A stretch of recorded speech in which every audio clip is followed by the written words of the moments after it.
Chapter 6 Isra. Here, use the middle fork, Bo says, pressing a utensil with a smooth bone-covered handle into my hand. The spoon is only for soup. Thank you, I mumble, cheeks flaming as I run my fingertips over the heavily glazed duck on my plate, searching for a new place to aim my fork. By the moons, I know which utensil to use. I was simply trying to spare myself the embarrassment of dirtying yet another napkin. Whoever planned the menu for my coronation should be cast out of the royal kitchens in disgrace. They couldn't have made a meal more challenging for the queen if they had tried. I've already spilled soup on my dress, sent half a boiled carrot leaping off my plate when I tried to cut it, and dirtied 4 napkins with my sauce-covered fingers. And there is no doubt that every member of court observed my failure. The banquet hall is positively buzzing. Buzz, buzz, buzz. The noise in the room builds like a swarm of bees, rattling my nerves, killing my appetite, stinging the skin on my face, the only skin left completely exposed on this momentous day. The sleeves of my coronation dress fall to my wrists. My skirt brushes the floor. My hands were encased in silk gloves until I was forced to remove them for the feast, and my feet are snug inside new slippers. Even my legs are bundled into thick cotton stockings. If I trip and my dress rises up, Needle and I wanted to make sure that every inch of tainted flesh was covered. We were so careful, with my dress, with my hair, slicked into a bun, so tight it's impossible to tell my wild curls usually are, but all the preparations were a waste of time. I'm still taller than every whole citizen of Yuan. I'm still big-boned and sharp-featured, with hands too large and lips too wide and eyes too sunken. The common people saw me for the tainted thing I was the moment I stepped out on the dais. They gasped. One shocked collective breath, followed by a silence so thick and terrible I would have turned and fled if I'd been sure where I was going.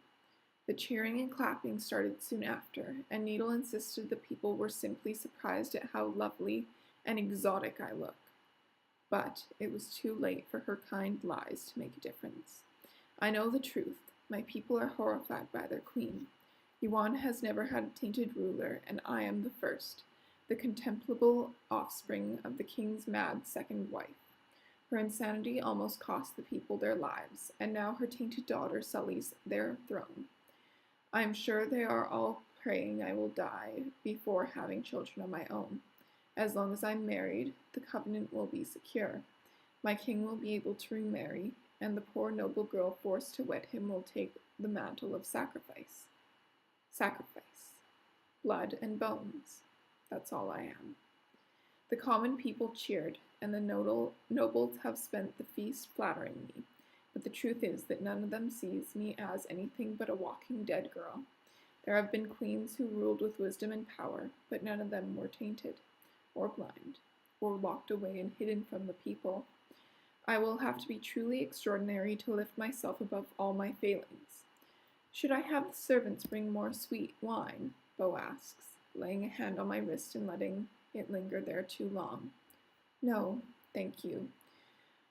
I pull my hand away, scratching between my sticky fingers to cover my escape. The more wine Bo drinks, the more familiar he becomes, ensuring that I can't help remembering the kiss he stole when he was the first to know I was queen. In hindsight, that kiss is nothing if not suspicious. For 20 years, Junji has been the most powerful man inside Yuan, aside from the king. There's nowhere left for him to rise except to the throne. He's already married and too old to wed me himself, but I'm sure he finds his son an acceptable substitute. You are beautiful tonight, Bo whispers, his wine and rosemary breath warm on my cheek. Your eyes are like springtime. Thank you, I mumble, struggling to keep my expression from going sour. There's nothing wrong with Bo's lies. They're pretty lies. There's nothing wrong with him wanting to be king either. Someone will be my king. It might as well be Beau. He is solicitous and flattering. Our marriage would make his father happy and the people relieved. It would fulfill my duty as daughter of the covenant and secure the future of the city. All good reasons to relax and let his hands linger, but for some reason my body remains tense no matter how much wine I drink. May I walk you to your rooms tonight? Beau asks, his arms snaking around my shoulders, trapping me in my chair. Around us, the buzzing grows hushed for a moment, before resuming with a more insistent drone. The nobles are talking about me. They've been talking about me since Needle led me to my chair on the raised platform at the center of the room. The hall eventually grew too noisy to pick out individual words, but before I did, I heard more than enough. Words like large and mad and mother. Words like sad and strange and frightful. Would that be all right? Beau's fingers grip my shoulder, making my pulse speed. I feel a bit like a rabbit trapped beneath a falcon's claws. Prey. Something to be consumed. Get her married. Glad it's not my son. An embarrassment. The scrapes of drunken conversation are arrows flying through the roasted duck perfumed air, finding their marks in my heart. I take a deep breath and remember the smell of the newly broken ground in my healing garden. I remember the feeling of the plow handled beneath my palms, the sound of Jem's new brace squeaking as he walks, his gravel and grit voice telling stories of his tribe while we work, the rocky dirt by the desert gate. Dry grass is all that's ever grown there, and I know Junji doubts anything else ever will. But a patch of land is a small price to pay for an absent queen. And why shouldn't I be absent? It's becoming increasingly clear that no one intends to take me seriously. There might as well be a stuffed toy sitting on the throne for all the attention my advisors pay me when I dare to speak up during their interminable meetings. There's no point fighting them. I'd rather leave the running of things to Junji and the other old cranky men. And so I have my field and my monsters to help me tend it, the 4 guards to watch over me while I work, and Junji meets with the other advisors and the nobles and soldiers and farmers and shopkeepers alone, without a blind girl getting in his way. I find the guarding more than satisfying use of my time. The work is hard but simple, and Jem has proven himself capable of making the best of his captivity. His cordial and pleasant, and appreciative of the efforts I make on his behalf. Best of all, with Jem, I never have to worry about what I look like. Heard she's hiding, sickening underneath. The whispers grow louder, harsher. Isra. Repulsive. Never large. My fork falls to my plate with a dull clink. Strange. Mad. A gnat. I push my chair back, shrugging Beau's arm from my shoulders as I stand. If I don't escape this room, I'm going to explode. Isra, are you? I need some fresh air. I hold out my hand, grateful when Needle's fingers immediately appear beneath. I'll be back in a moment. Have them bring more sweet wine. I squeeze Needle's hand as she immediately sets off at a brisk but reasonable pace, leading me down the platform steps, weaving between scattered tables throughout the hall. Conversation stops as I pass by, and I swear I can feel the nobles' eyes raking up and down my long body, clawing at my dress, hoping to catch a glimpse of the scaled skin they've heard rumors about, eager to find me to do something wild and uncivilized. I hold my head higher and press the tip of my tongue to the roof of my mouth. I won't cry. I won't get angry. I won't give them any reason to bring up the older stories, the ones about how I abused the women set to care for me after my mother's death, or the way I howled like a monstrous from the balcony of my tower in the middle of the night, giving the city children nightmares. I can't remember that time. I was only 4 years old, by the moons, but Needle warned me that the stories live on. My people are waiting for a reason to believe that I'm still that feral creature, that girl as tainted on the inside as on the outside. As soon as we're out of sight of the banquet hall, Needle begins to sign. Are you all right? I'm ready to leave. You can't leave, not without I am queen. I can do what I wish, I snap, pulling my arm away, only for her to reclaim it a second later. Leave me, I demand. I can find my way from here. But your guards, they're still at the banquet. They will want to. I am perfectly capable of getting back to my rooms without guards, I say, voice rising as I pull away a second time. Why do I need guards anyway? Who would dare to harm the sacrifice?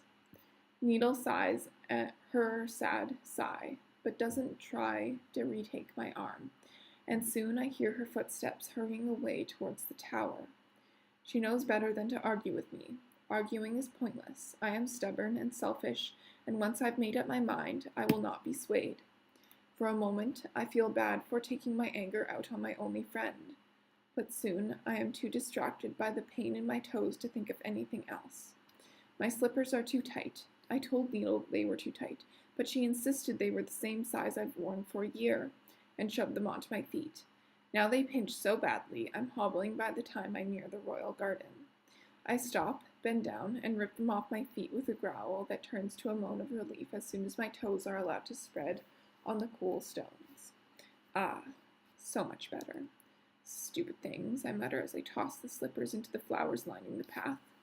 Good choice, comes a voice from high above, making me draw in a surprised breath.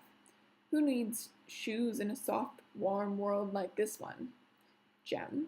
I ask, though I know it's him by the pronunciation of the word shoes.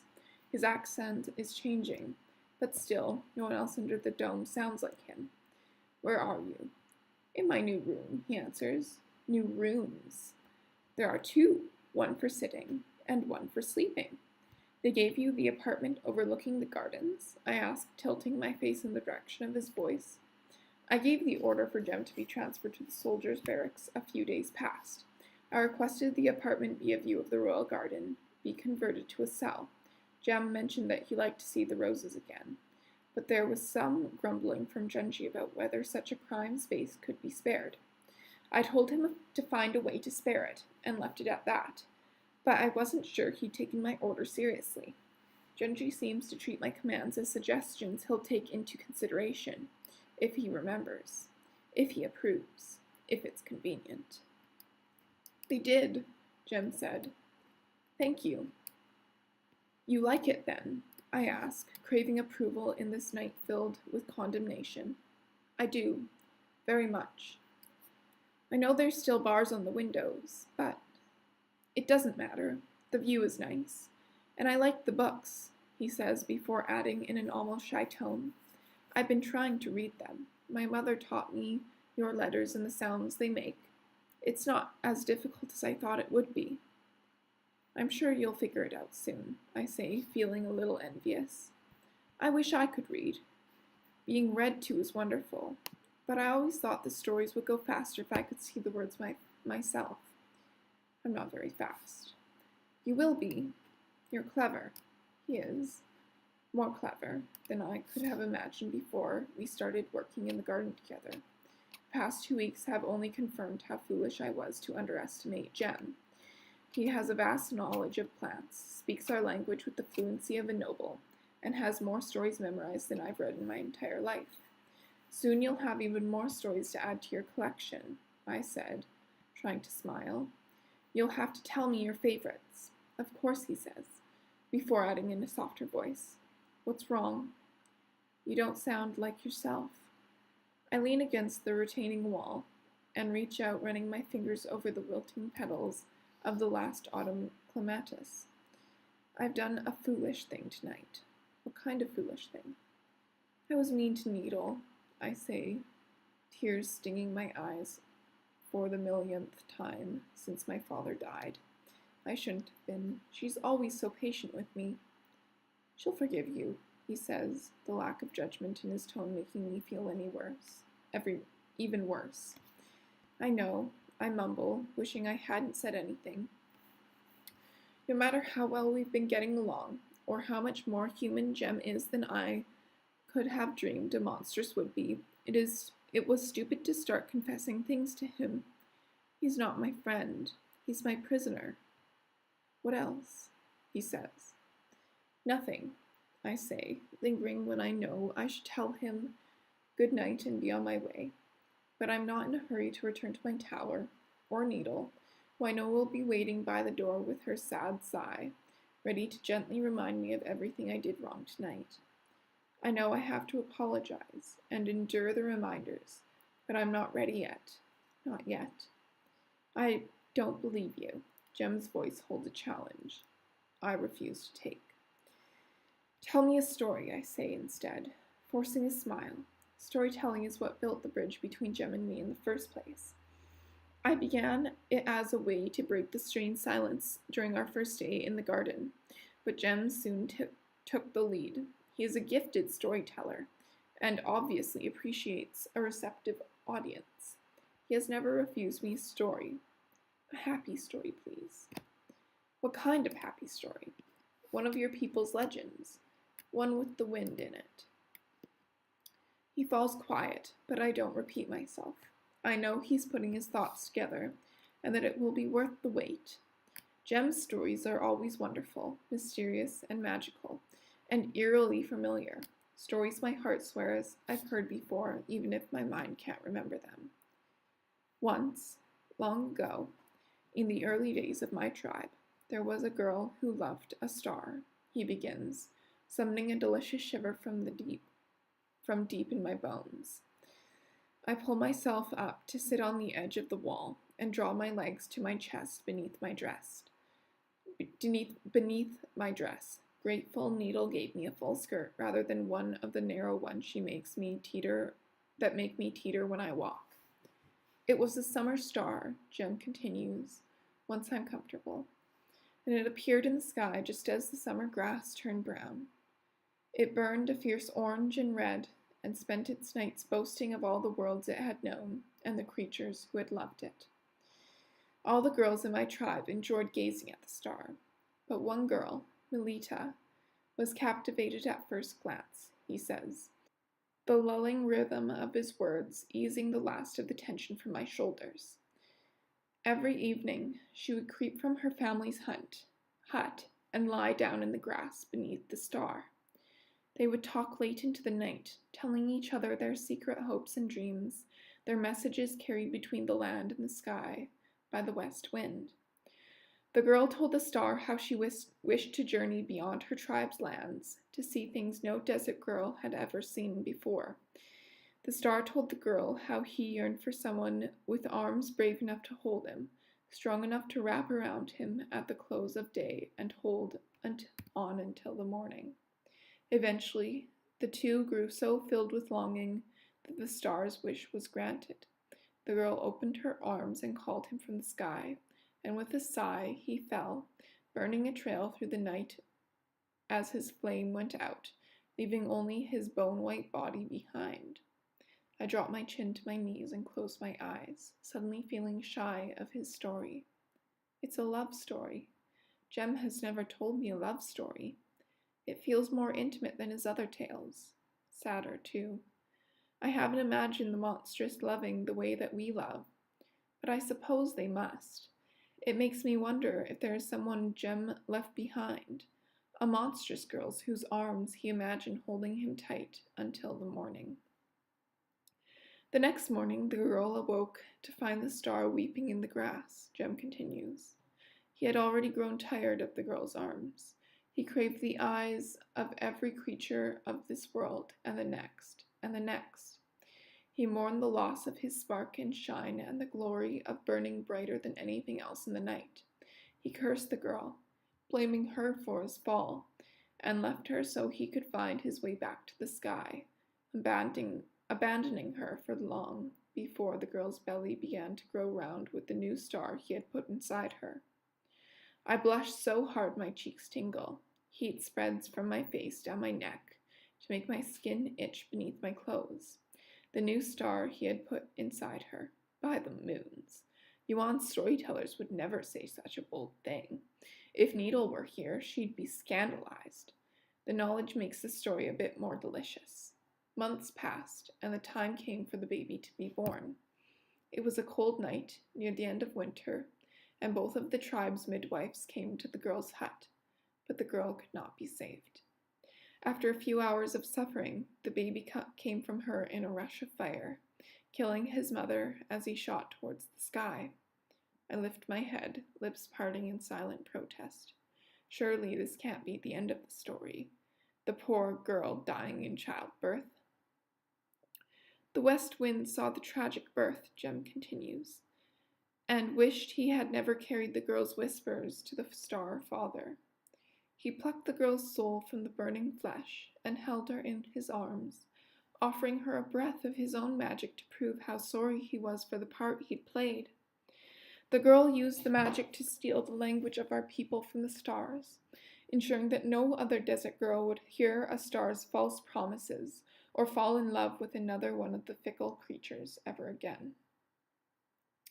But still, the west wind felt his debt had not been paid, and so, from that day forward, he has continued to share his magic. He still comes to the desert people as their funeral fires burn, granting each one of us a last wish.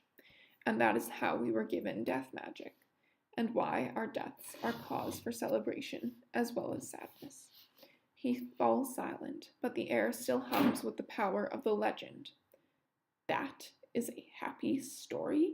I ask, after an outraged moment. It is, he says, a hint of laughter in his voice. One of our happiest. You're mad, I protest. That poor girl. And whatever happened to the star? He became the star of the true north, Jem says, and in honor of his mother, he has guided the lost home to the tribal lands for hundreds of years. No, I meant the other star, the one who left the girl alone to die. He returned to the heavens, Jem says. He continues to fill the summer sky with orange and red, and unsuspecting women with babies.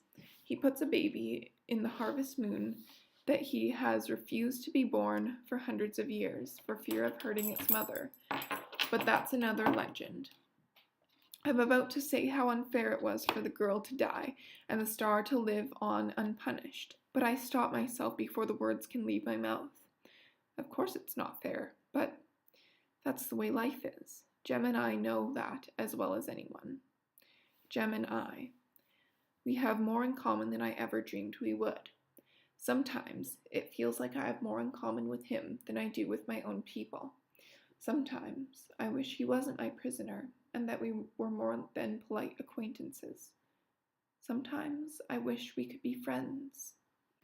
But we can't, and my only true friend is alone in the tower, waiting for me to apologize for acting like a spoiled child. I should go. Thank you for the story, I say, tossing my words over my shoulder as I unwind my legs and start down the path, trailing my fingers along the wall to guide me. Good night, Isra, Jem calls, something in the way he says my name, making the hairs on my neck prickle. I lift my hand and wave goodbye as I make my way into the heart of the royal garden, careful to give the rose bed a wide berth. Jem may have guessed the roses allow me to see, but I'm not prepared for an audience while availing myself of their magic. I didn't plan on stopping here tonight anyways. I haven't pricked my finger since the night the Monstrous invaded the city 5 weeks past. The unrelieved darkness weighs on me, but not as heavy as the memory of the hunger I felt pulling at me that night. The roses are tired of being teased with a drop or two of what they crave. They grow eager for a proper feeding. It isn't time, I whisper as I pass them by. It isn't, not for years and years. I know I'm right, but still, I shiver as I step into the orchard. The air beneath the dome feels colder than it did a few moments ago, and I wish I brought the shawl Needle tried to press into my hands as we left the tower. Autumn is dying, and winter will be here all too soon. A fact that I would be wise to remember the next time I'm tempted to throw my shoes into a flower bed, or linger listening to stories that have nothing to do with my people or our life beneath the dome.